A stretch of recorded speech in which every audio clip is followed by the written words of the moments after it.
केवल एक ही अंतर्राष्ट्रीय ऐसा गृह मंत्री है जो तड़ीपार है। किसी और देश में यदि कोई तड़ीपार होता तो वह कभी गृह मंत्री नहीं बनता।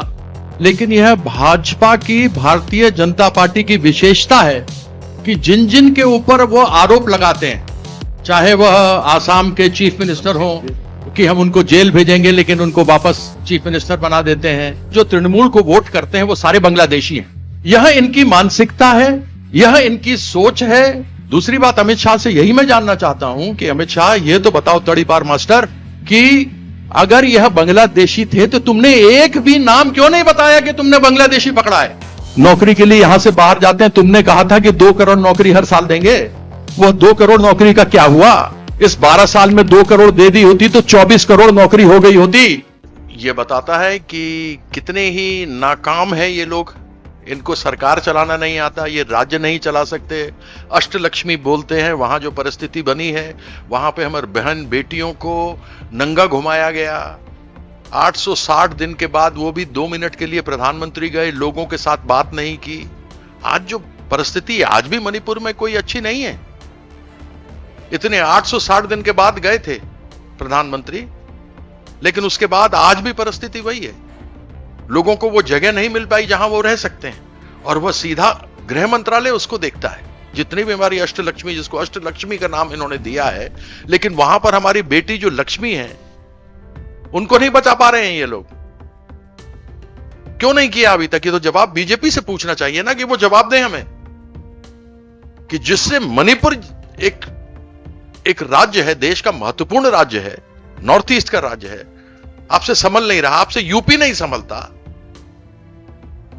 जहां पर अत्याचार 1 नंबर पर है, महिलाओं के खिलाफ में मर्डर है, रेप है, डकैती है, सब तो यूपी में हो रहा है। तो आप बीजेपी से क्या अपेक्षा रखते हैं? यहां पर आकर बोलते हैं कि हम बहुत बढ़िया करेंगे। कुछ नहीं कर सकते, जुमले ही जुमले हैं, इसके अलावा कुछ नहीं है। हमको समझ में नहीं आता कि बीजेपी की चर्चा कहां से शुरू की जाए। बीजेपी के झूठे जुमले सुन सुनकर कान पक चुके हैं। आज से नहीं, 12 साल से। और खुद अमित शाह जी ने नरेंद्र मोदी जी के किए गए घोषणाओं को जुमला कहा था। आप लोग खुद मालूम होगा। तो अभी जो मैनिफेस्टो दिया है उसको जुमला ना माने तो और क्या माने? चाहे 2 करोड़ नौकरी की बात हो, 15-15 लाख रुपए हर अकाउंट में जाने की बात हो, चाहे स्मार्ट सिटी, 100 स्मार्ट सिटी बनाना था, उसमें कलकत्ता भी था, मेरा दुर्गापुर भी था। अरे और कुछ नहीं, दिल्ली को बना देते, वहां तो आपकी सरकार है। और कुछ नहीं तो अहमदाबाद को बना देते, अगर कलकत्ता नहीं बनाना था आपको तो। लेकिन एक भी नहीं बना। 14,000 करोड़ रुपया खर्च होने के बाद स्मार्ट सिटी योजना बंद। किसान के आय को दुगना करना था, उसके इनकम को डबल करना था 2022 तक, नहीं हुआ। बोला 2047 में गया। 1000 किसान मर गए। ये गंदे काले कानून 3 किसानों के लिए लेकर आए, तीनों को वापस लेना पड़ा।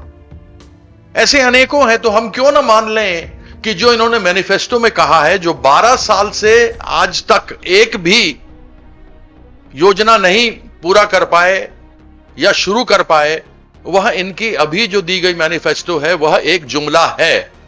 यह तो सबको मानना पड़ेगा। और आप लोग से अनुरोध करूंगा कि आप भी कृपया इसके बारे में उनसे जरूर पूछिए कि इन जुमलों के बारे में जो तब कहा था अमित शाह जी ने, अब उसके बारे में आपका क्या विचार है।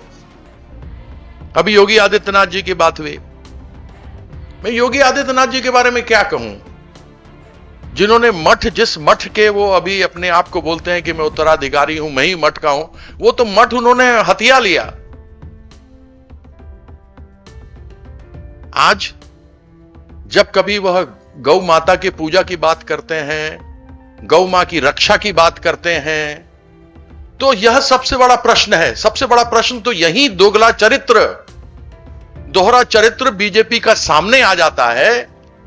जब बीजेपी का उत्तर प्रदेश में बैठे हुए योगी आदित्यनाथ विश्व का सबसे बड़ा एक्सपोर्टर है गौ मांस का, बीफ का। उत्तर प्रदेश ये दिखाते हैं कि मैं बड़ी गौ की सेवा कर रहा हूं, गौ रक्षक हूं। आप मुझे बताइए कि जो आदमी गौ माता जिसको बोलता हो और उसी के राज्य में सबसे ज्यादा गौकशी यानी गाय की हत्या की जा रही है और बीफ बनाया जा रहा हो, और उससे भी बड़ी शर्म की बात क्या हो सकती है कि बीजेपी इस बीफ कंपनी से जो गौ मांस का एक्सपोर्ट करता है, निर्यात करता है, उससे चंदा लेती है इलेक्शन का। इसने गौ मांस के एक्सपोर्टरों से चंदा लिया है, डोनेशन लिया है, और उस डोनेशन को यह चुनाव में इस्तेमाल कर रही है। आप सोचिए, जो आदमी कहता हो कि हम गौ को संभालने वाले हैं, गौ के लिए हम रक्षा करते हैं, वह गौ मांस बेचता है और उससे चंदा लेता है कंपनी से। इससे बड़ी शर्म की बात बीजेपी के लिए और हो सकती है क्या? योगी आदित्यनाथ जी के बारे में अभी दादा ने बताया कि कैसे स्वामी विवेकानंद जी के बारे में बात कर रहे थे, लेकिन केंद्र मंत्री हैं सुकांता मजूमदार, उन्होंने पार्लियामेंट में कहा कि स्वामी विवेकानंद कंफ्यूज्ड लेफ्टिस्ट हैं, मतलब मानसिक रूप से ठीक नहीं है।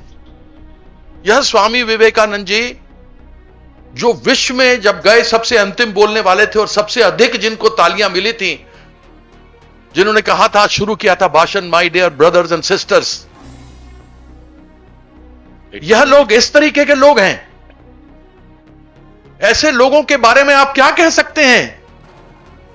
ये अयोध्या में राम मंदिर की बात कर रहे थे, हम भी राम की पूजा करते हैं, हम तो सीता मां के जन्म स्थान मिथिला के रहने वाले हैं, भगवान राम के ससुराल वाले हैं, क्योंकि भगवान राम का ससुराल मिथिला में, वहीं के हम रहने वाले हैं।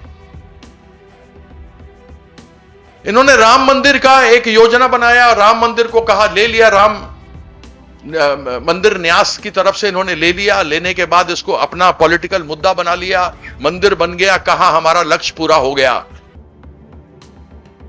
आपको मालूम है कि अयोध्या जहां भगवान श्री राम का मंदिर है, वह अयोध्या की सीट और उसके आसपास की 9 डिस्ट्रिक्ट सीटें बीजेपी हार गई।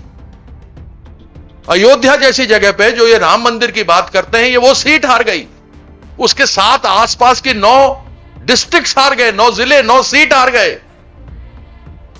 यह वह बीजेपी है। 10 साल पहले इसकी लोकसभा में 71 सीटें थी, 71। आज से 5 साल पहले इसकी 62 लोकसभा की सीट थी।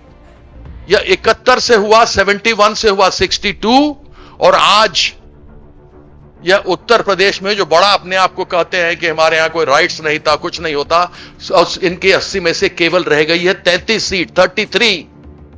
71 से 33 का सफर इन 10 सालों में जब से योगी आदित्यनाथ रहे, इनका यह रहा है। और कहते हैं कि मेरे यहां राज्य में कोई राइट्स नहीं होते, कोई कर्फ्यू नहीं होते। अगर नहीं होते तो एनसीआरबी के सितंबर का 2025 का आंकड़ा, यह केंद्र सरकार का है, मेरा नहीं है।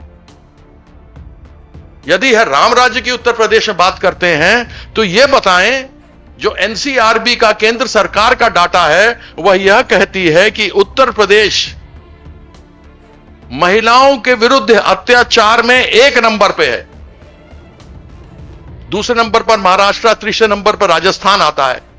66,381 के 66,381 केसेस हैं।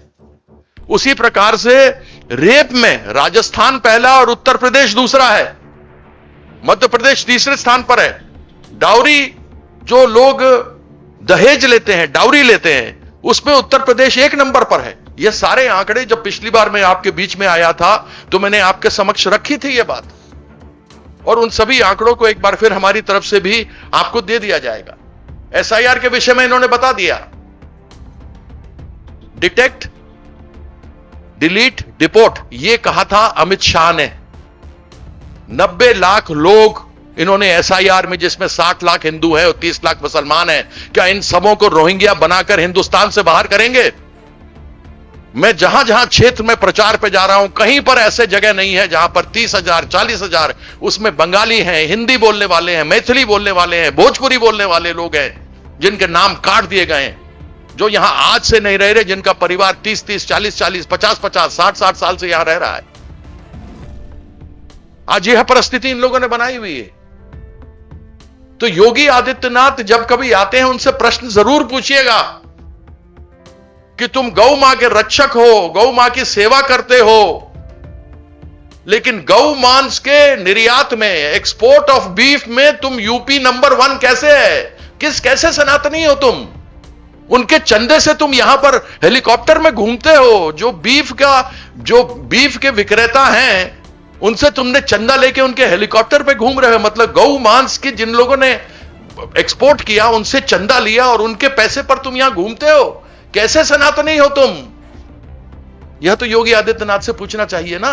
और आंकड़े भी पूछिए, कहिए आंकड़े तो हमारे नहीं है, यह आंकड़े तो केंद्र सरकार के, एनसीआरबी के सितंबर 2025 के हैं।